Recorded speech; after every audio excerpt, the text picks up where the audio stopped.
Well, leadership has been an important topic as we've gone through the coronavirus pandemic. Companies are reassessing what they expect from their corporate leaders. Kate Johnson is president of Microsoft US. She also just happens to hold her MBA from the Wharton School, and a pleasure to have her joining us here today. Kate, great to talk to you. Thanks for a few moments today. Thanks, Dan. It's great to be here. I guess let's start with what the last 13 months have been like as a leader of a company. What you've gone through. Obviously, there are so many elements that have probably been at play that are to a degree probably not the norm from what you're used to dealing with. Yeah, for sure. So, I mean, just like, every human, we all have a different set of circumstances. And in my own personal life, I've been dealing with what the pandemic means to how my life has changed, how it's impacted my family, my friends. And then, obviously the pressure on my role in my career of trying to lead 10,000 people to deliver $46 billion worth of revenue. It's really hard to do it from your office at home. Every person on the team has all of those things going on too. And so as a leader, you really have to think about, how do you optimize what's happening in the workforce, knowing that everybody is going through this crazy time. I think there's some great things that have come as a result of it, and some things that we're still trying to work out, So, I mean, technology, thank goodness we had it. We had the platform. We were able to enable so many of our customers and drive productivity at new levels. But like everybody else, we're dealing with when does the day start? When does the day stop?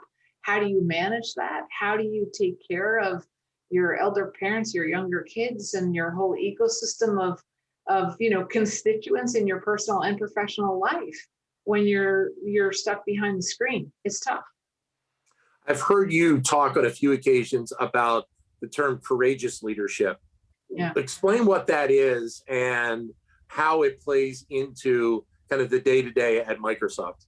Yeah, for sure. So, I think courageous leadership is important, but it's because of what we're trying to do. So our mission is to empower every person and organization on the planet to achieve more, right? So that's what we're trying to get to. You can't do that if you don't deeply understand your customers and your partners and your employees, right? And the common denominator across all of that is this notion of empathy.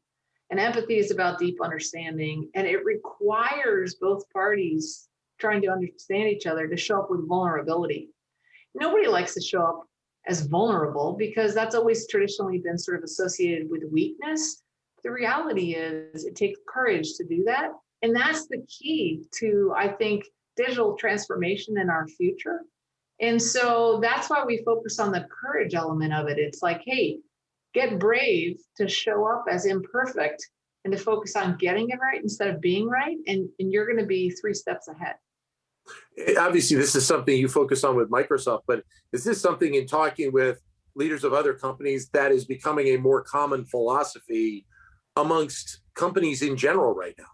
Well, yeah, I think so. Look what the past year gave us, right? It started with, with the pandemic and working from home. And then all of a sudden we saw this problem of racism that ran so deep and the social injustice, in the country. And then we had, the fires and all the natural disasters, and it put pressure on us in ways that it just never has before. It was the perfect storm. And so we had to recognize what our people were going through and show a little bit of empathy universally for that. And I think there was an awakening on these core issues, and then a recognition that the solve is really around this notion of authentic self and showing up as vulnerable.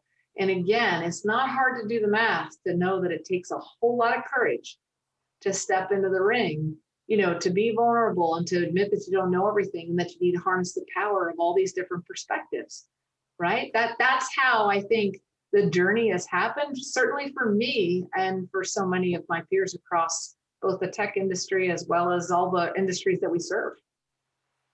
A couple of months ago, you were on a conference with Wharton about women in data science. Yeah. And you talked about how you learned to shift from your perceived career path into where you are now. Talk a little bit about that journey and how you think that's developed to a degree your leadership skills with Microsoft. Sure. Yeah. The great pivot, I believe we call it in my family, where, I was absolutely convinced, Dan, that I knew exactly what I wanted to do for the rest of my life as early as like 8th grade. And it was 11 seconds into my career that I figured out that I had made a terrible mistake. I studied electrical engineering and I just wasn't cut out for the role. So I pivoted and I went into sales, which my parents were aghast, and, my friends didn't really necessarily understand it. But I was happier interacting with people. I could be myself. I wasn't trying to be, the lab leader, the research person. I was interacting, still using my problem solving skills, but really not in the same way that I had envisioned. That was a huge lesson for me. I'm so glad it happened so early. I'm so glad I had the courage to say, wow, I was wrong. Let me try again here. And that really sort of set the tone for me for the past couple of decades to say, it's not about being right.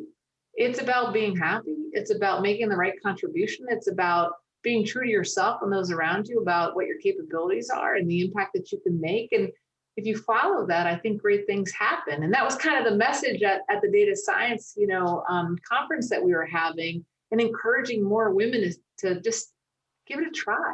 Even if you don't love what you do after you earn the degree, right, there are so many opportunities to do so many different things with it. And don't be afraid of the pivot. Then from the perspective of your role as a leader and also as a female leader of a company, that's a big talking point right now in the country. Obviously, we were on an incredible path of seeing more and more female leadership in companies across the United States. We had the pandemic. There's obviously a concern now about it has that path diverted a little bit. Is it going to come back on path, once we clear more time from the pandemic? I think coming off of what you said, this pivot, there's also this great opportunity to continue to get back to that path that we saw prior to the pandemic as well, correct? Yeah, for sure. Look, I think it's something like, 12% of women hitting the unemployment ranks versus 10 with men. And that 2%, doesn't sound like a lot. Man, it's material. When you talk about the mix of the workforce, it really hurts. And so we know that women have taken it harder, as well as, by the way, a lot of the minority identities across the workforce. Yep. And I like to think of it this way. So in the beginning of this journey of us all working from home, there were, I guess, more women that raised their hand to do some of the, handle some of those issues that I talked about with the caretaker role and all the other pressures that somebody in the house needed to step up for. And by the way, there are a lot of other nuances and reasons for the hit to women in the workforce over the past year. So I don't mean to make that sound non-trivial. It's complicated and significant. But in my view, this year also democratized access to the boardroom by putting, a video platform in all of our homes to say, you can talk to anybody, anywhere, anytime. And you can join, the boardroom. I mean, I've talked to more customers this year than I have in any other year that I've been, a leader in sales, which I think is saying a lot, because I used to travel a whole lot and thought that I was being terribly efficient and diligent, swooping into a city and seeing, 40 customers. And now I can do it from here and can do it quicker. It can be a shorter touch point. It's less costly, et cetera. We've democratized access. Now we have to make sure that when we all go back, we continue to have that mindset that just because you're working from a different place doesn't mean that you can't contribute in a very, very meaningful way. And so I like to think of it as, the great hope that it could be an on-ramp for more women into the workforce. Let me talk to you about the Teams platform for a second, because I think it's, as you said, it's amazing where we are right now as a workforce in the country. Obviously, we're doing this interview over a conferencing platform. And I think it's just, it kind of speaks volumes as to where we've come as a country, as an economy, and where we're going to be headed over the next 20, 30 years. And obviously, that's not even taking into account the level of innovation that'll probably play in over that time, where these systems will develop even further. Sure, sure. Look, I think what happened in terms of innovation with these platforms over the past year and a half is just astonishing. And we're really proud of the evolution of our capabilities, and we'll continue to invest in it. I think the thing that I'm most excited about is, it's not just about parity in the experience with voice and video and collaboration and document sharing and things like that. We're taking it a step further and recognizing that the very systems that we're using could either make or break our ability to not just be productive, but also be happy and well. And that's why we're making a giant investment in the employee experience part of it. We announced Microsoft Viva coming out, which takes, the best of Microsoft 365 and Teams. And, we know every day you've got to learn.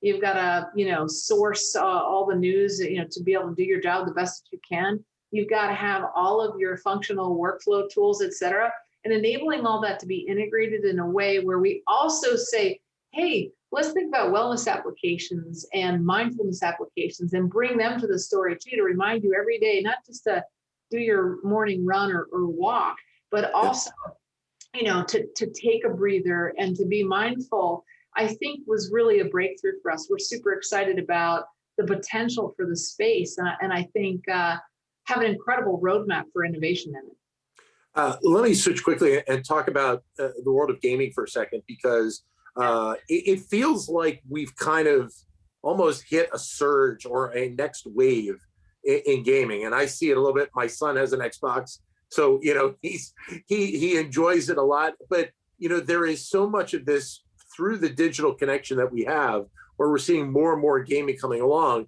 And obviously, I think as a company, Microsoft has to feel really good about where that is all going right now. Yeah, we are so excited. It's an enormous growth area for us. Obviously, it helps us connect to the consumer. We've built so many incredible capabilities that can be leveraged in the enterprise. I mean, think about, all of the connections that you can make when you're actually gaming and, you're paying for systems, et cetera, and the applicability in all of these other spaces. So it's been very, very accretive to our overall business model. Personally, I'll tell you, yes, I love the revenue, but what I really love about the Xbox story is the breakthrough that we've made in terms of harnessing that focus on empowerment that's in our mission through inclusive design, and the Xbox adaptive controller being something that was so elegant and so beautifully designed to basically bring anybody who wants to play to the story. Yeah. It's a beautiful breakthrough that I think is really the model for how we should think about accessibility in technology across every capability. We really saw that in the commercial that Microsoft That's right. did. What was it, 2 years ago, I believe it was? Yeah, I think it's Super Bowl 19, when everybody plays, we all win.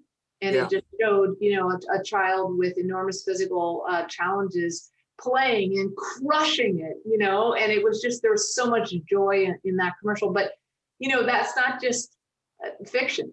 That's real life. We are able to actually design these capabilities to include more people, which is why diversity and inclusion in the workforce is so important. Because the more people you can bring into the design process, the more people you're going to reach, and the more people you're going to have affinity with when you release those products and services, right? I would be remiss, as I ask you this final question, if I didn't just say, as I said, you do have your MBA from Wharton, and just think back about your experience being at Wharton and what that has kind of meant to you in the course of your career. Hey, look, Wharton was a big part of the great pivot that I described, right? Where I'd studied engineering and realized that I probably had a greater affinity for the business side of the world.